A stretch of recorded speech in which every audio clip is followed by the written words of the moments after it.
só ver se...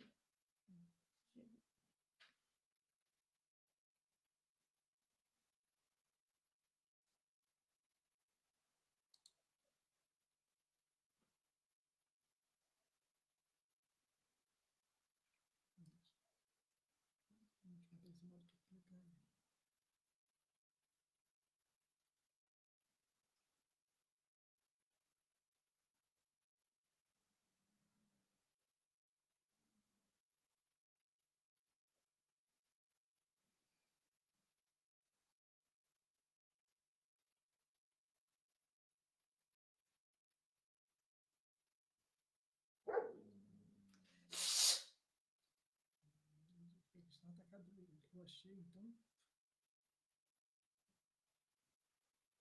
Já ter prendido ela. Não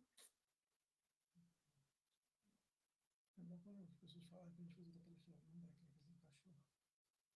Será que eu prendo ela em 3 minutos? Não. Deixa quieto.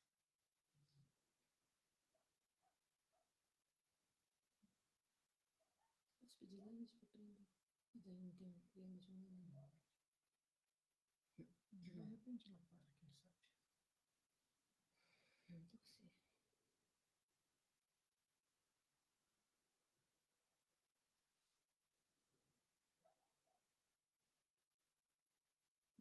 O outro já dá para nossa cara. Mas nossa cara vai ficar ali 2 minutos parada. Não, não tá ali na quinta. Já falar boa noite. Vamos gravar o episódio.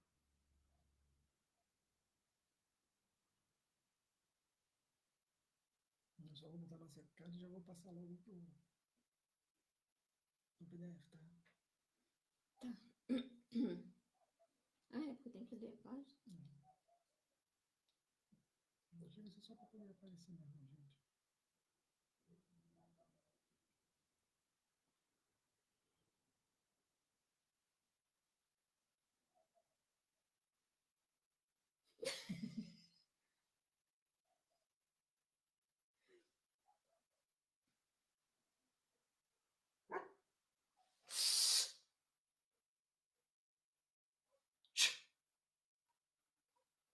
Menos de 1 minuto. O pessoal vai...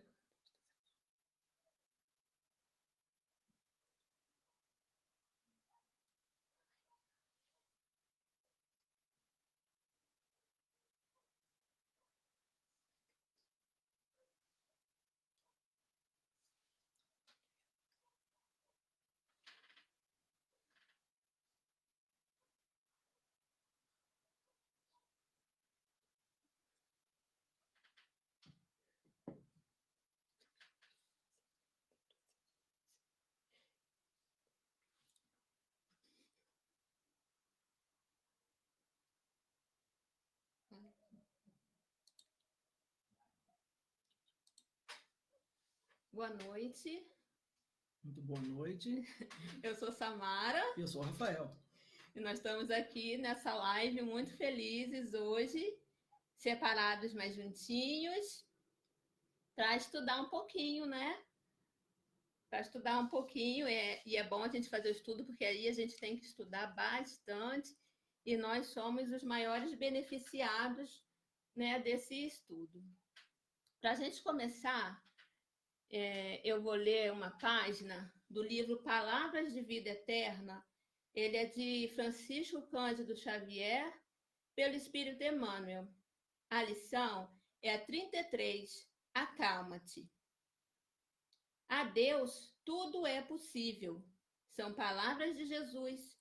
Está escrito lá no Evangelho de Mateus, capítulo 19, versículo 26. Seja qual for a perturbação reinante, acalma-te e espera, fazendo o melhor que possas. Lembra-te de que o Senhor Supremo pede serenidade para exprimir-se com segurança. A terra que te sustenta ao lar é uma faixa de forças tranquilas. O fruto que te nutre representa um ano inteiro de trabalho silencioso da árvore generosa. Cada dia que se levanta é convite de Deus para que lhe atendamos à obra divina em nosso próprio favor. Se te exasperas, não lhe assimilas o plano. Se te afeiçoas à gritaria, não lhe percebes a voz. Conserva-te, pois, confiante, embora a preço de sacrifício. De certo, encontrarás ainda hoje corações envenenados que destilam irritação e desgosto, medo e fel. Ainda mesmo que te firam e apedrejem, aquieta-te e abençoa-os com a tua paz. Os desesperados tornarão a harmonia, os doentes voltarão à saúde, os loucos serão curados, os ingratos despertarão. É da lei do Senhor que a luz domine a treva, sem ruído, sem violência. Recorda-te que toda dor, como toda nuvem, forma-se, ensombra-se e passa. Se outros gritam e oprimem, espancam e amaldiçoam, acalma-te e espera. Não ouvides a palavra do Mestre, quando nos afirmou que a Deus tudo é possível e, garantindo o teu próprio descanso, refugia-te em Deus. Meus irmãos, vamos então proferir a nossa prece de início, rogando a Deus, Pai Todo-Poderoso, que possamos, Senhor, receber as tuas vibrações, que nos acalme essa noite, Pai querido, que possamos passar por todas as dificuldades de nossa encarnação, com Jesus em nosso coração, tendo nas palavras do Mestre o nosso rumo, o nosso norte, e todos aqueles, Senhor, que necessitam de uma palavra amiga, de um consolo, possam encontrar nos teus trabalhadores benditos, Senhor, e que possam ter força necessária esses trabalhadores para levar a palavra de consolo a quem quer que seja, a qualquer um desses necessitados. Que possamos, nessa noite, entender um pouco mais das palavras de Jesus, colocar um pouco mais do Espiritismo em nossa vida, Senhor. Gratos pela presença da espiritualidade amiga a nos envolver. Que assim seja, graças a Deus. É uma página que nos diz muito nesse momento, né? Acalma-te. Nós estamos passando por um momento na humanidade terrestre de muito medo, de muito desespero, de muita desesperança. Não estou aqui dizendo que sejam injustificáveis, mas nós temos que ver o que podemos aprender. E com certeza o desespero não é algo que a gente precise aprender. E essa leitura fala que Jesus espera de nós a serenidade. Em qualquer momento da nossa encarnação, Jesus pede de nós a serenidade. Primeiro porque, se nós nos desesperarmos, nós não vamos conseguir sentir, perceber a presença de Deus que chega até nós através de espíritos de bem, de espíritos nossos amigos. O desespero, a inquietação, não nos deixa perceber essa presença. E não percebendo essa presença, nós não temos as intuições melhores. Então, mesmo que ao nosso lado esteja em desespero, vamos fazer o exercício de, ao invés de nos deixar inquietar, que a gente possa transmitir a essa pessoa a coragem e a tranquilidade do cristão. Porque nós fazemos parte da criação de Deus e Deus toma conta de sua criação. Nós não estamos nesse barco que é a Terra à deriva. Nós temos Deus, que é o nosso Criador, nós temos Jesus Cristo, nosso Senhor, que é o governador da Terra. Aqui no Brasil, nós temos Ismael a cuidar do nosso país. Então, nós vamos passar pelas dificuldades, mas vamos passar pelas dificuldades com educação, né? Com a educação moral que a gente aprende na doutrina espírita. Então, a gente aqui diz bem claramente: se te exasperas, não lhe assimilas o plano. Existe um planejamento, existe uma coordenação. Então, a gente precisa se manter longe da gritaria, do desespero, do desequilíbrio. Mesmo que a gente precise chegar à renúncia, a gente renunciar. Por exemplo, eu posso renunciar a ficar no mesmo lugar com pessoas muito desequilibradas, mas que eu amo muito. Mas aquelas pessoas, naquele momento, estão me desequilibrando. Eu vou ter que fazer essa renúncia, né? Para me equilibrar direitinho e depois poder ir lá e ajudar. Porque a gente não pode entrar no mesmo campo vibratório que elas. E aqui, Emmanuel fala, né, que a gente vai encontrar pessoas que vão ter os corações envenenados, desgostosas, com medo. A gente está vendo muitas pessoas com medo. E ele fala, ainda que por esse medo essas pessoas acabem nos atingindo, prejudicando, a gente tem que abençoá-las com a nossa paz e não nos deixar influenciar por elas. Nós temos que expandir a nossa paz, mas para isso nós temos que primeiro construí-la dentro da gente, né? Porque, com certeza, os desesperados tornarão harmonia. Tudo vai seguir a lei do progresso. Os doentes vão retomar a saúde. Os doentes vão retomar a saúde. Agora, não importa em que plano. Não importa em que plano a gente esteja. Para os espíritos evoluídos, muito pouca coisa importa a gente estar encarnado no plano dos encarnados ou no plano dos espíritos, no plano dos desencarnados. Importa que a nossa saúde será restabelecida e a nossa vida verdadeira é no plano espiritual. Então, o desespero é um desespero porque pode morrer. Mas a morte existe? Então, a gente aprende na doutrina, mais uma vez eu digo que isso é o projeto da doutrina, né? Não adianta você achar que a Samara vai ser o exemplo disso, mas o projeto da doutrina é um projeto que estabeleça uma serenidade ao você encarar a desencarnação.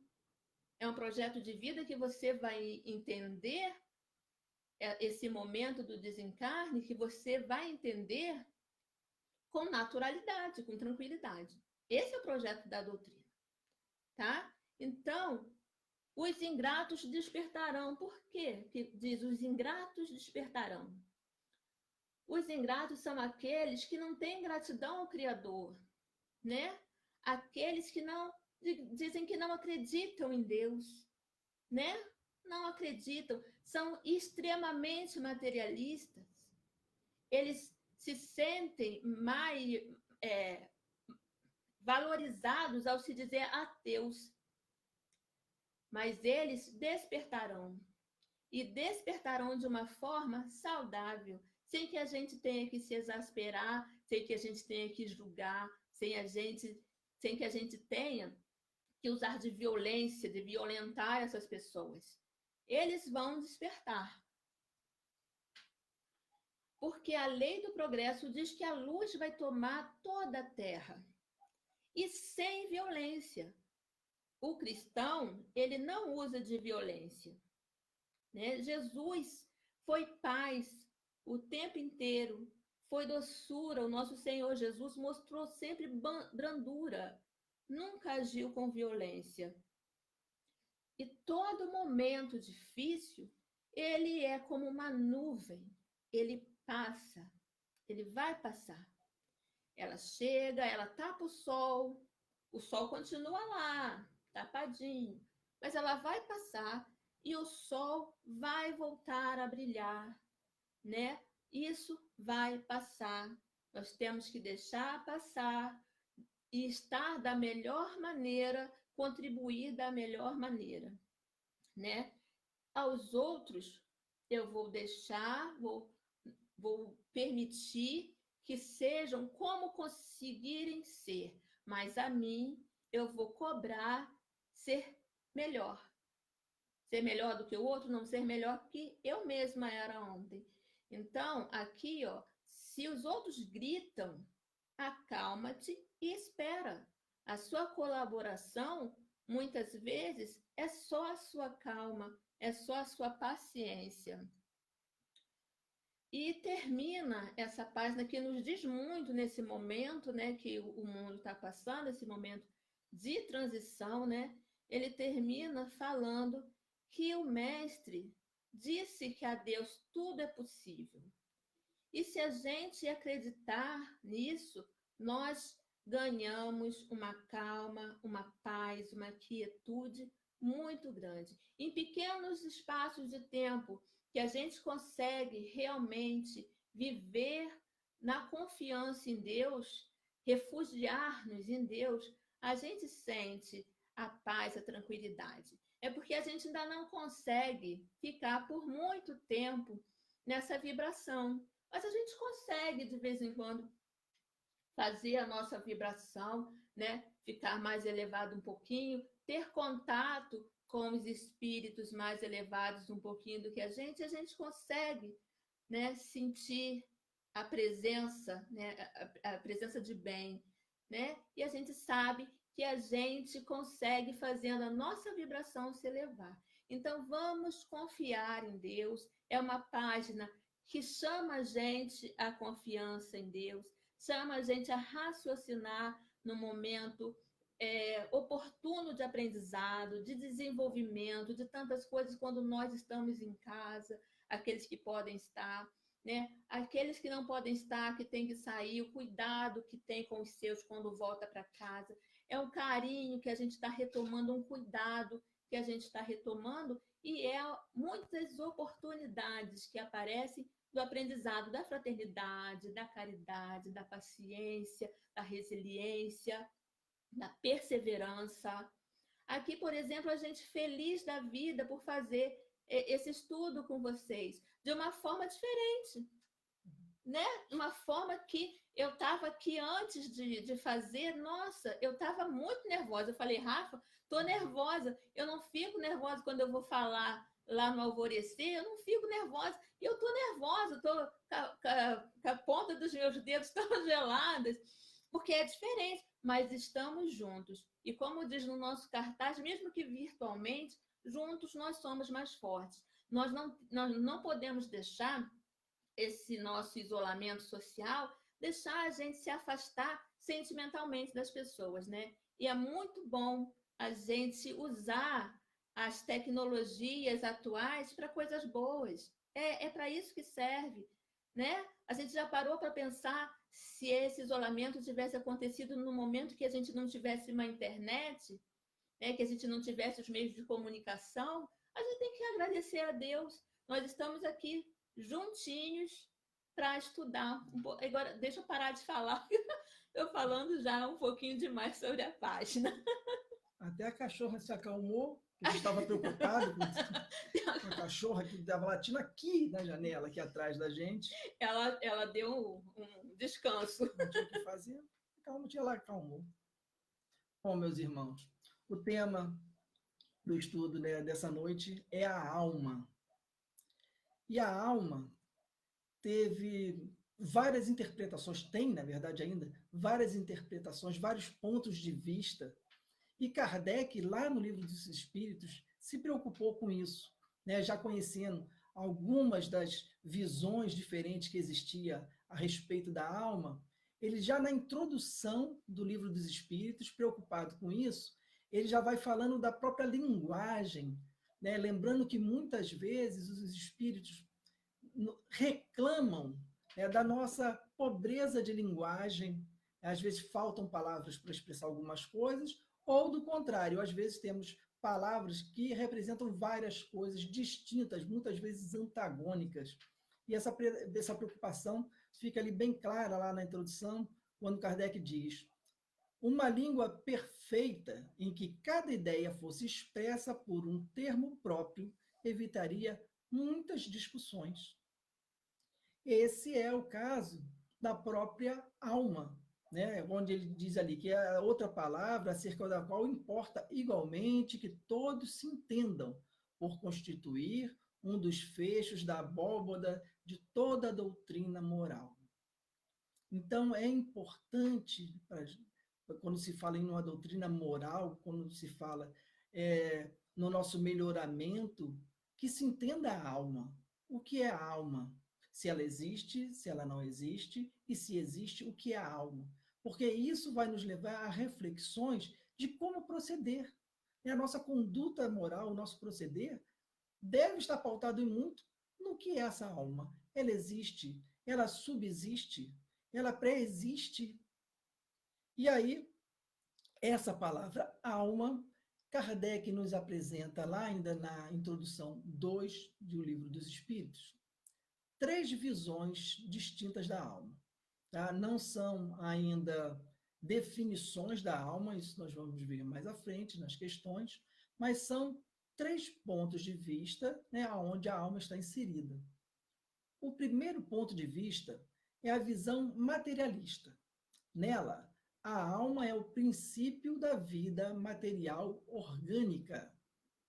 Não tem existência própria e se aniquila com a vida. Ora, o efeito disso é que a alma seria efeito e não a causa.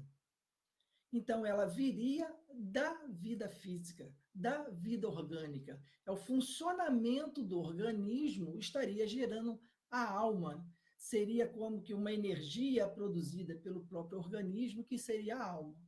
Morto o organismo, a alma então deixaria de existir. E é nesse ponto de vista onde se pode entender expressões, né? Quando Kardec coloca lá, quando se tem um instrumento que já não funciona mais, né? Vamos imaginar um violão já todo caindo aos pedaços, sem as cordas, né? Onde já não se produz mais som, disse que aquele instrumento perdeu a alma. Porque a alma seria aí o efeito, né? E não a causa, né? Não seria ela a produtora da música, mas seria a música em si.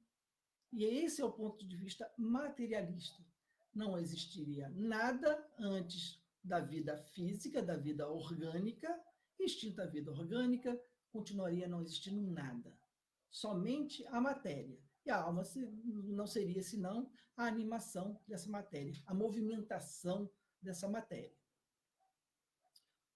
Um outro ponto de vista é agora a visão panteísta, que já subtende algo além da matéria.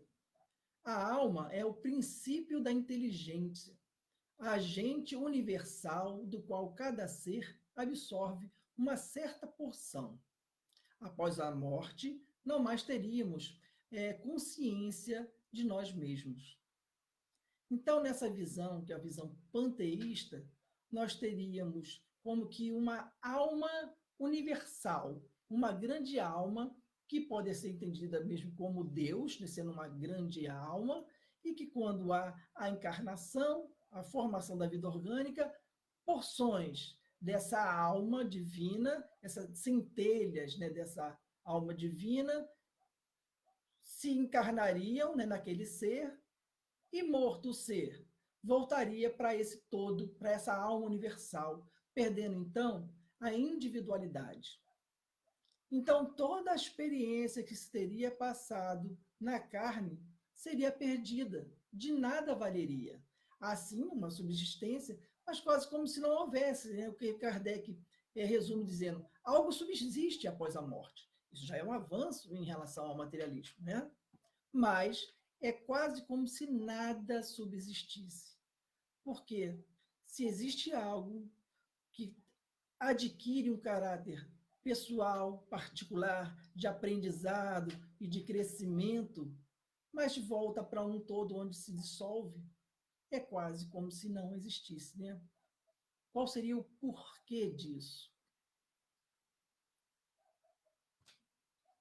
E aí uma terceira visão, que é a visão que o Espiritismo vai usar mais à frente para definir a alma, é uma visão espiritualista.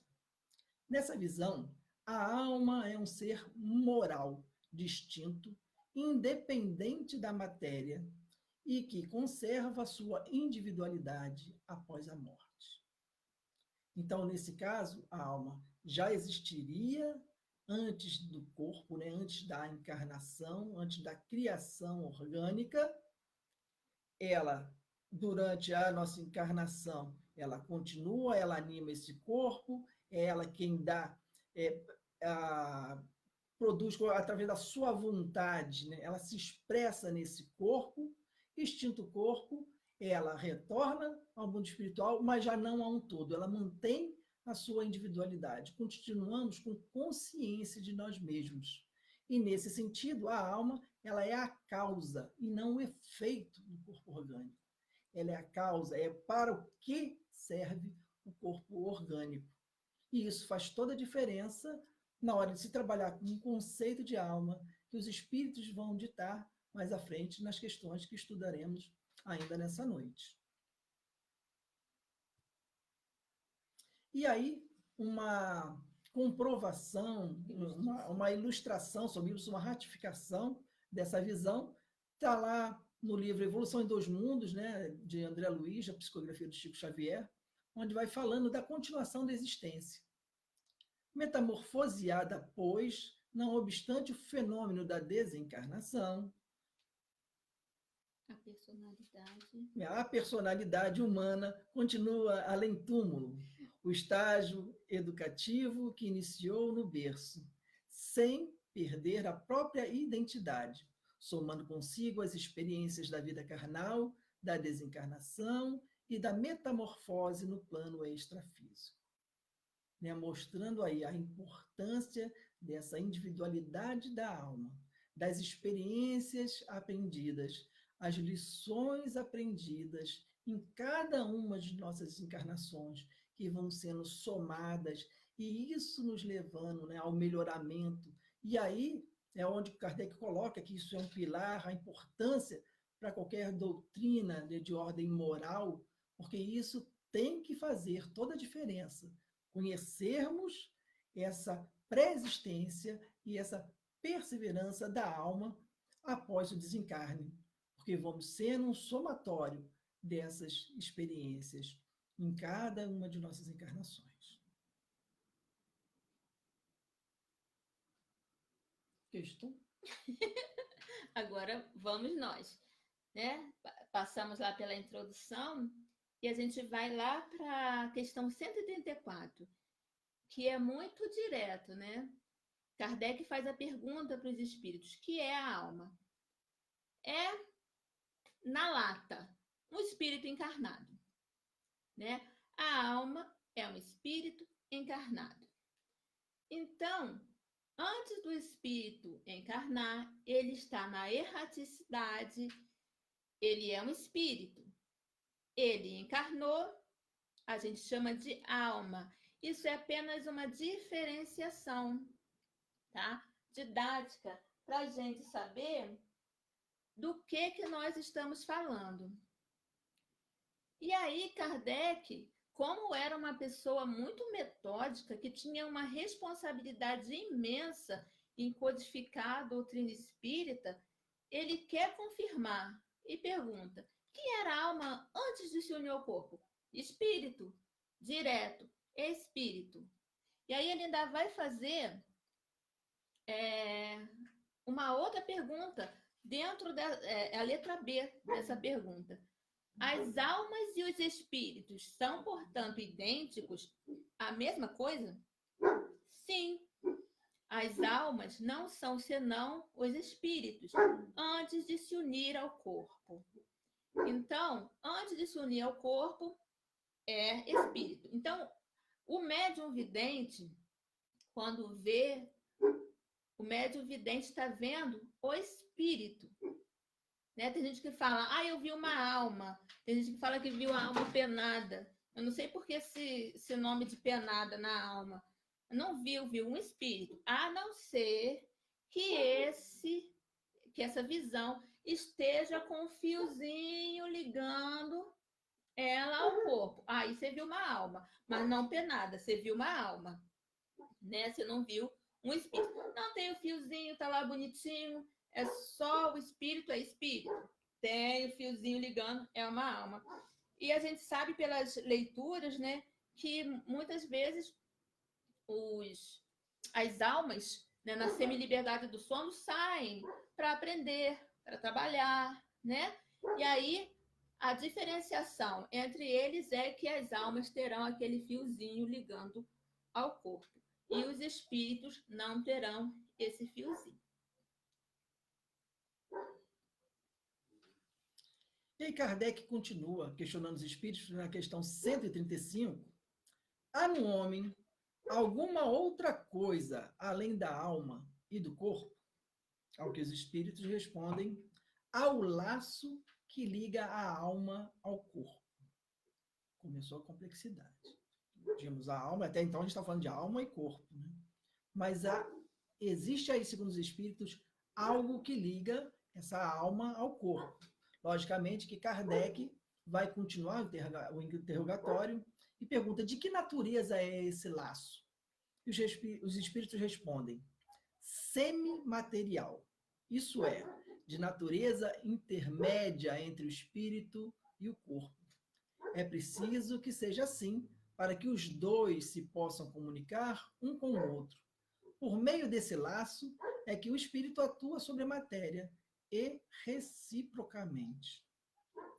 Então, reparem, estávamos falando da alma, que é o espírito enquanto encarnado, e segundo os espíritos, né? Os próprios espíritos dizem que o espírito é como que uma chama, uma centelha, uma luz, não tem uma forma definida, é imaterial, enquanto que o corpo é o que nós conhecemos, né? Bruto, tangível.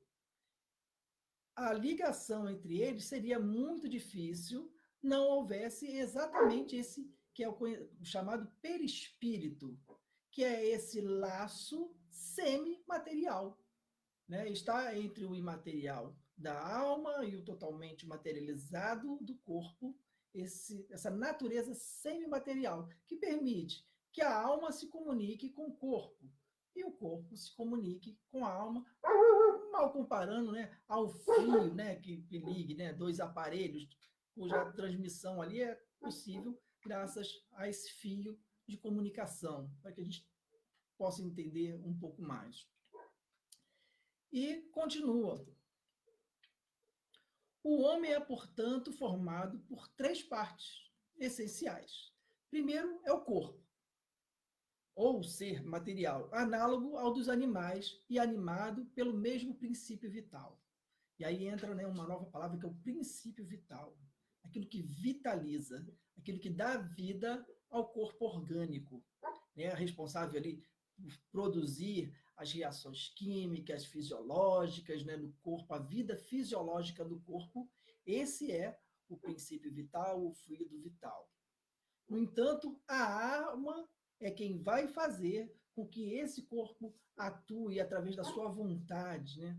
Os sentimentos, esses vêm da alma.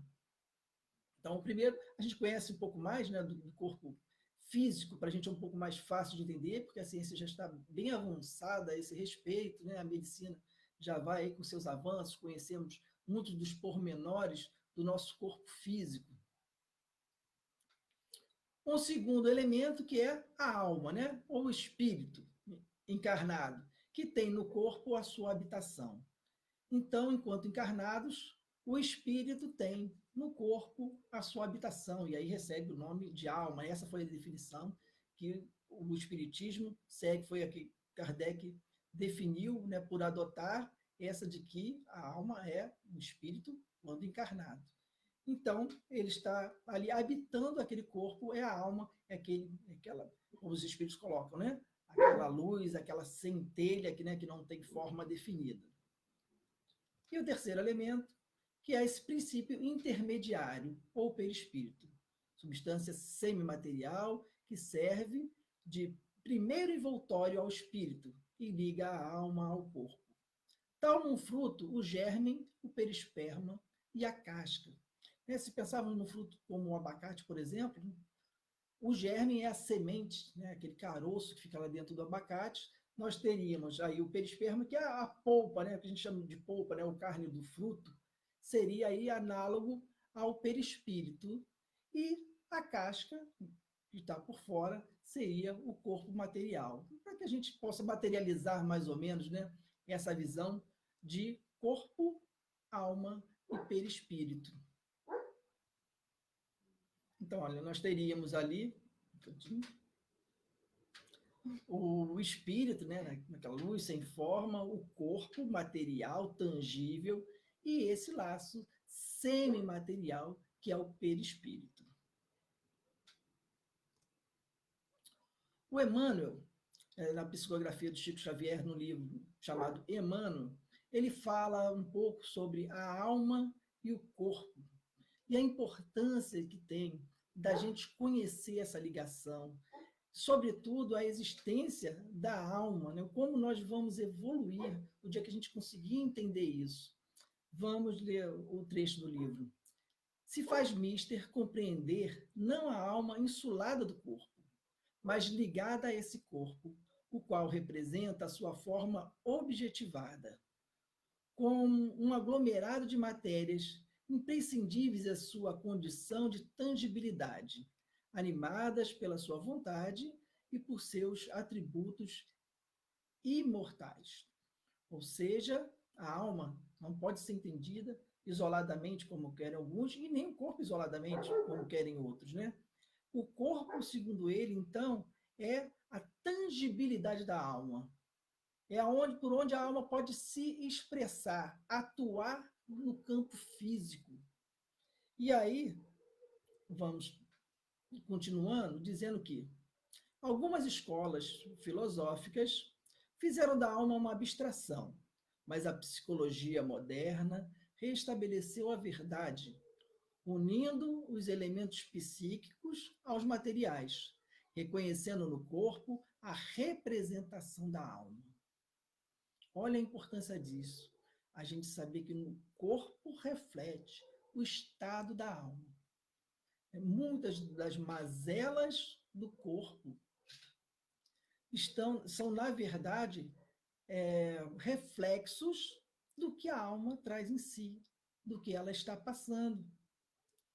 O dia que a medicina, de uma forma mais abrangente, compreender isso, nós vamos dar um passo muito grande nas curas das enfermidades, nas curas das doenças, de caráter, seja mental, de caráter físico. E continua ainda o Emmanuel lá no trecho.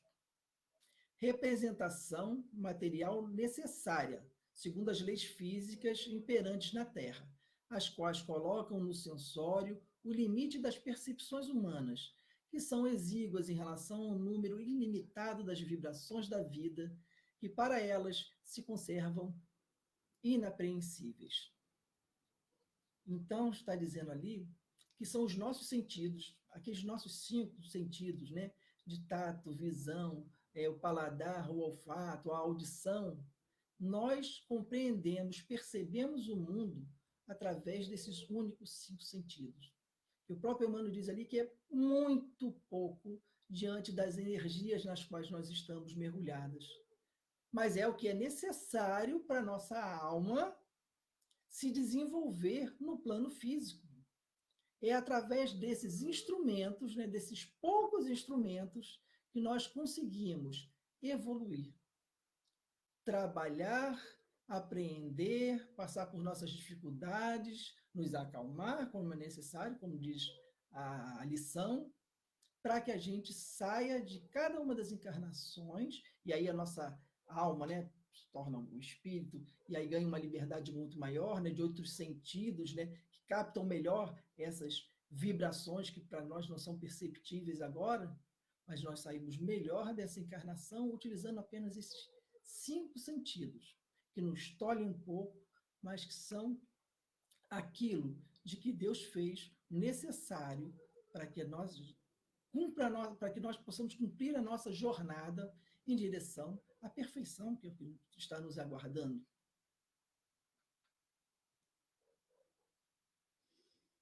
Vamos lá. Agora somos nós. A alma independe do princípio vital?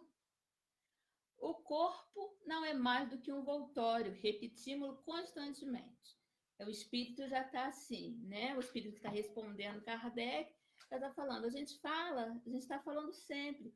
O corpo é um envoltório, o corpo é uma ferramenta, o corpo é um instrumento de aprendizado da gente. Nós somos a alma que habita nesse corpo.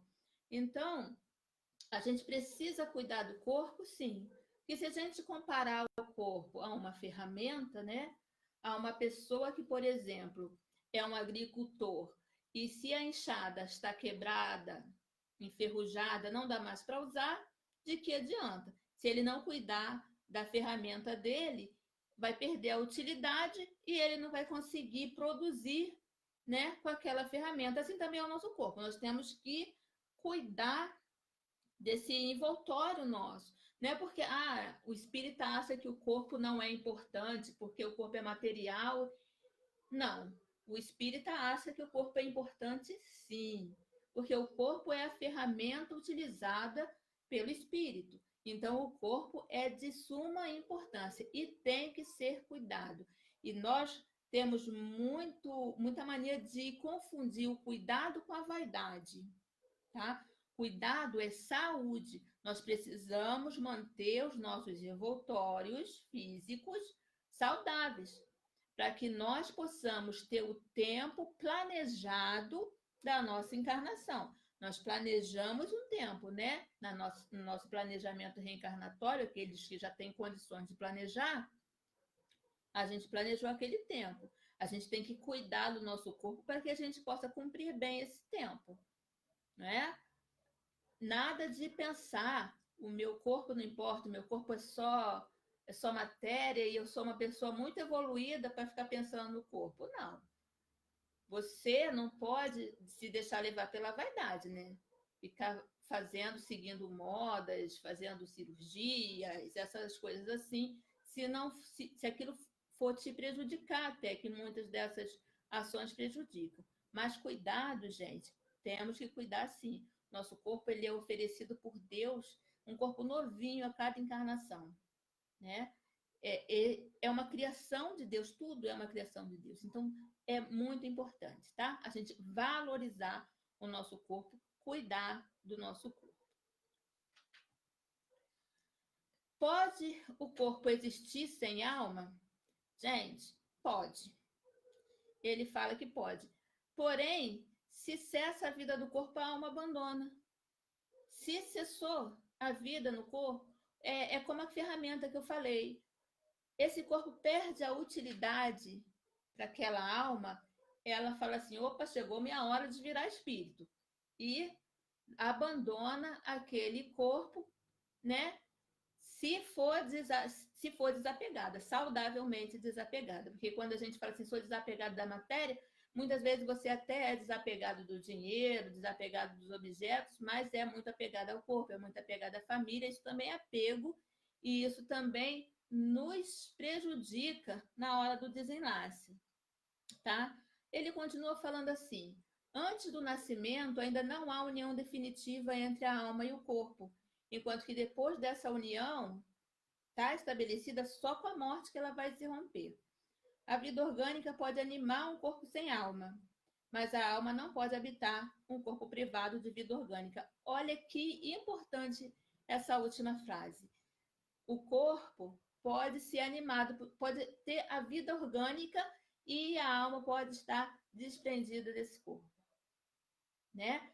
Porque, como o Rafa falou, o que dá vitalidade ao corpo é o fluido vital, né? Dá as condições anímicas, anímicas, das condições anímicas ao corpo, a condição de movimento, de reação, isso tudo é dado pelo fluido vital. E ela pode ser complicado de entender, mas o corpo pode estar com a vida orgânica e a alma não está liberta, está longe do corpo. Mas se acaba a vida orgânica no corpo, quer dizer, acabou o fluido vital, acabou a vida orgânica, a alma se emancipa totalmente, se liberta, e aí vai viver a sua vida de espírito, modificada, é claro, com as experiências que ela teve, né? E aí, Kardec, como gosta de explicar tudo, e graças a Deus que ele era assim, porque muitas vezes a gente aprende, acha que aprendeu, mas não aprendeu, e quando você lê a outra pergunta, aquilo vai, né, fazendo o seu entendimento. Ele pergunta: que seria do corpo se não tivesse a alma? Ele fala: simples massa de carne sem inteligência.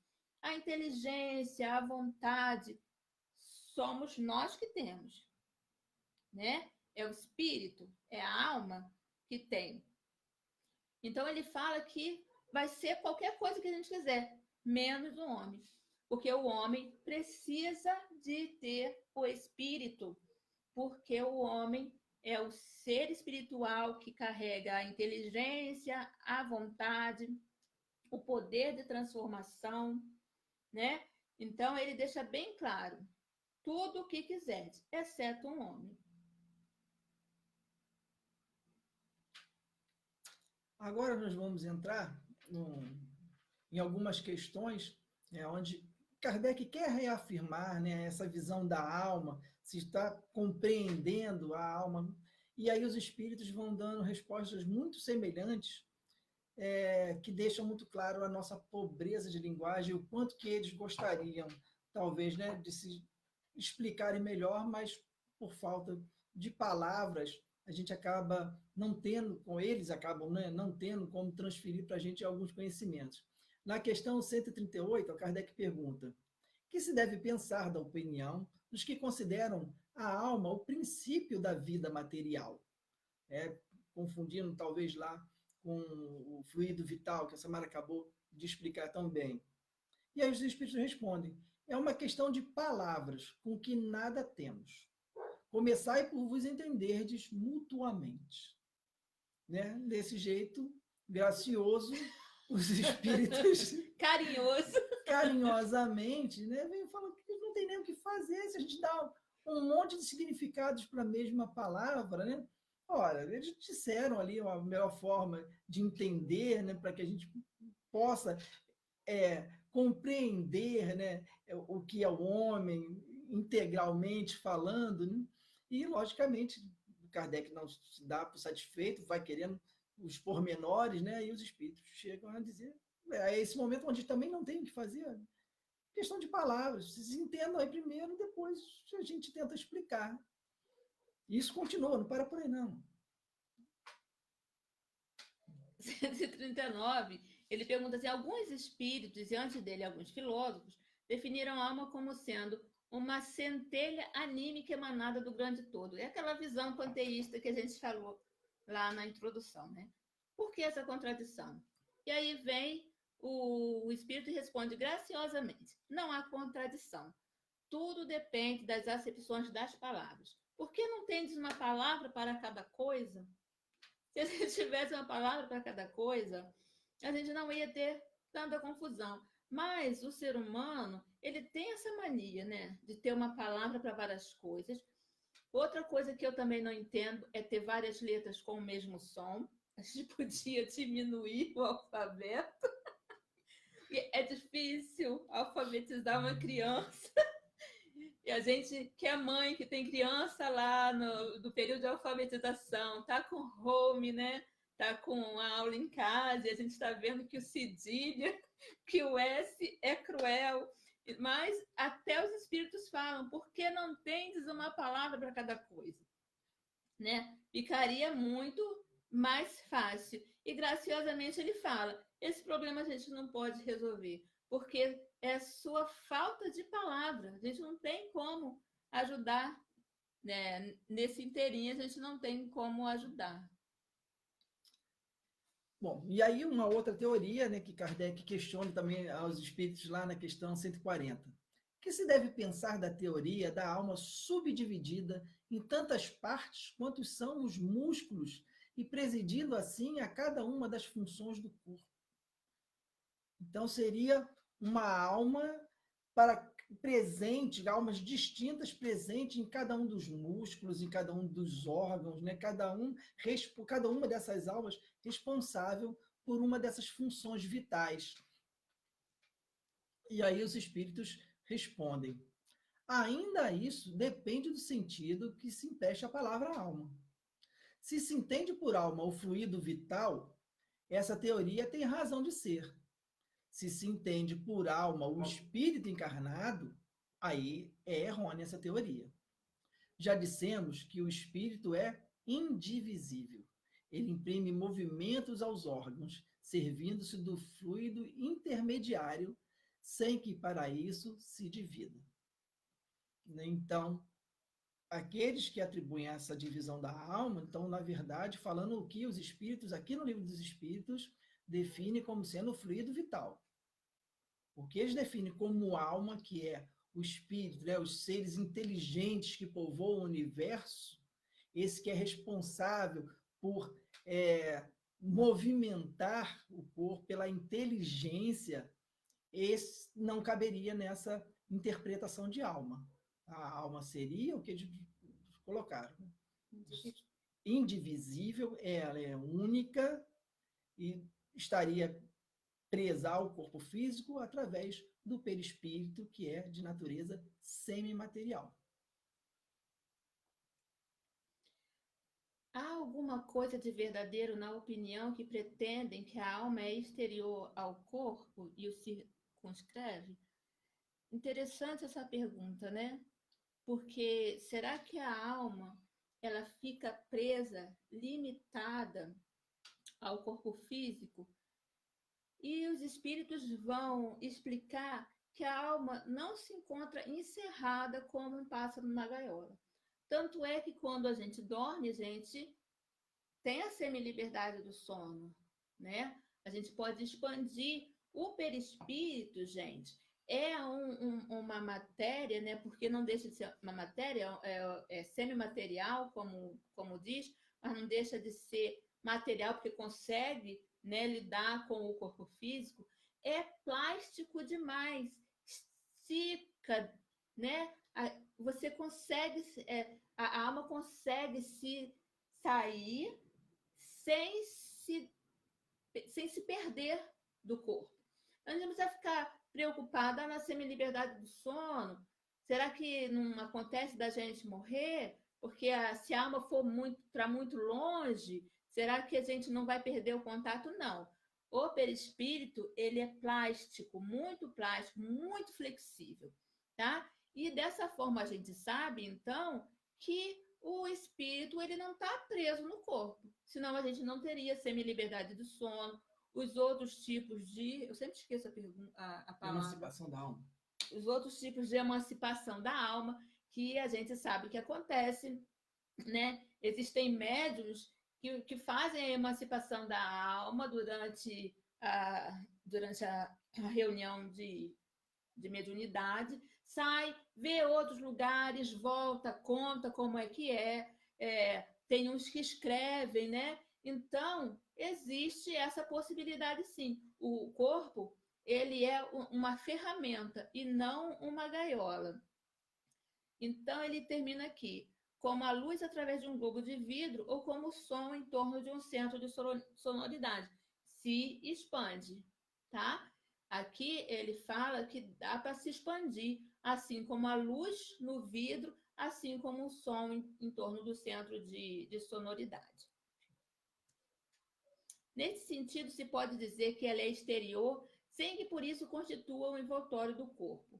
A alma tem dois invólucros, um sutil e leve, que é o perispírito, e um grosseiro, que é o corpo. E a alma é o centro de todos os envoltórios, como um germe em um núcleo. Ela é a vontade, ela está lá no núcleo. E ela dirige o perispírito, que é esse corpo sutil e leve, e ela dirige também o corpo físico, que é esse corpo pesado e grosseiro, tá? Ela dirige os dois. Ela que comanda, ela que tem a vontade. E continuando, né, a interrogar sobre algumas teorias, Kardec, na questão 146, vai perguntar: a alma tem no corpo sede determinada e circunscrita? Ela está em algum local do corpo determinado? E a resposta dos espíritos é não. Porém, nos grandes gênios Em todos os que pensam muito, ela reside mais particularmente na cabeça, ao passo que ocupa principalmente o coração, naqueles que muito sentem e cujas ações têm todas por objetivo a humanidade. Então, repare, ela não tem um lugar circunscrito, mas naqueles que são os gênios, que utilizam mais da parte intelectual, ela reside mais particularmente na cabeça, enquanto que aqueles que são mais ligados, né, à afetividade, ao amor, à caridade, ela reside mais particularmente ao coração. E Kardec continua a indagar a respeito disso, né, quando ele faz a pergunta: que se deve pensar da opinião dos que situam a alma num centro vital? E aí os espíritos respondem: quer isso dizer que o espírito habita de preferência essa parte do vosso organismo, por ser aí o ponto de convergência de todas as sensações. Ou seja, é aonde está o nosso valor. O que é que nos pesa mais? É onde é que nós aplicamos mais as nossas energias, né? Então, a alma, de alguma forma, fica mais presa, né? Até ruim de usar a palavra, mas, como diz o Espírito, né? Falta de palavra, né? Fica mais presa a esses centros, né? Como o próprio exemplo, né? Kardec na primeira pergunta coloca, né? Quem usa muito, né? É muito importante o intelecto, vai estar na alma, aquele muito caridoso ao coração.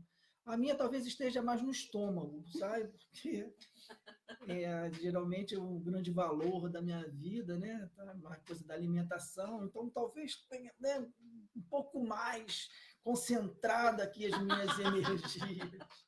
Bom, mas enfim, é mais ou menos essa a ideia, né, que os espíritos tentam passar. Os que situam no que consideram o centro da vitalidade, esses a confundem com um fluido ou princípio vital. Pode, todavia, dizer-se que a sede da alma se encontra especialmente nos órgãos que servem para as manifestações intelectuais e morais. Então, por essa visão, né, que os espíritos nos dão da alma, né, como a vontade, o agente da vontade, então estão, sobretudo, né, mais manifestos, né, no intelecto e no moral. Então, gente, esse foi o estudo, foi muito bom mesmo a gente estudar aqui, a gente estar juntos virtualmente com vocês. Eu me sinto muito feliz em estar nesse período, né, em que a gente tem mais tempo de ler, em que a gente tem mais tempo de estudar, de estar utilizando as tecnologias do nosso mundo para o bem. Eu acho muito bom, né? Nós temos que fazer isso, né? Utilizar as tecnologias para o bem. A gente vê tantas lives hoje em dia, de Valdo, tantos outros palestrantes, estudos, né? FEB oferecendo estudos, CERJ. Então, que mesmo quando passar esse período, né, que a gente possa continuar utilizando essas nossas tecnologias, porque senão elas vão ser utilizadas de qualquer maneira, né? De qualquer jeito, as tecnologias vão evoluir e vão ser utilizadas. Se a gente deixar só na mão dos irresponsáveis, elas só vão trazer os frutos da mediocridade, né? Então, a gente tem que fazer a nossa parte. A doutrina espírita, o movimento espírita tem que fazer a parte, como diz, os espíritos falam, né? Que o maior bem que a gente pode fazer para a doutrina espírita é divulgar. E as redes sociais é uma forma que hoje em dia a gente consegue alcançar mais as pessoas, né? Então, que o conhecimento da doutrina espírita possa estar, sim, nas redes sociais, com responsabilidade, né? Com muita reflexão, com muita maturidade, mas que esteja, sim, nas redes sociais. Nós vamos encerrando. Vou falar? Não, é só já para despedir, a Samara vai fazer a prece de encerramento. é só para deixar uma boa noite, né? Pedir, continuem se cuidando. Aqueles que podem ficar em casa, cumpram a quarentena direitinho. Aqueles que não podem, cuidem-se, né? Quando for sair, é álcool gel, é máscara. E, sobretudo, tranquilize-se. Confiança em Deus acima de tudo. Agora eu pedi a Samara para fazer a prece para a gente. Vamos fechar os nossos olhos, elevar os nossos pensamentos ao nosso Criador. Agradecer, Senhor, estarmos encarnados nesse período de tanto aprendizado, de tantas experiências. Te pedimos, Senhor, que nos encoraje para que possamos fazer o nosso melhor. Nos dê, Senhor, a tranquilidade, que nós possamos conseguir ouvir as intuições de mais alto e que tenhamos coragem de seguir os passos de Jesus. Que o teu amor, Senhor, envolva o nosso planeta. Que a tua misericórdia bendita, Senhor, atenda a todos aqueles que se encontram em desespero, que se encontram doentes. Pedimos, Senhor, por todas as pessoas que trabalham na área de saúde, nos hospitais, que todos eles sejam fortalecidos, Senhor, sejam encorajados, que a tua paz possa ser derramada sobre cada uma das nações, envolvendo as lideranças políticas, para que todas elas, Senhor, passem a legislar pela causa de toda a humanidade, que eles possam, Senhor, ser envolvidos no teu amor e nas nossas melhores vibrações. E assim, com os corações repletos de agradecimento, repletos dessa luz que aqui se faz, te pedimos, Senhor, a permissão para encerrarmos o nosso estudo dessa noite com o nosso muito obrigada. Graças a Deus.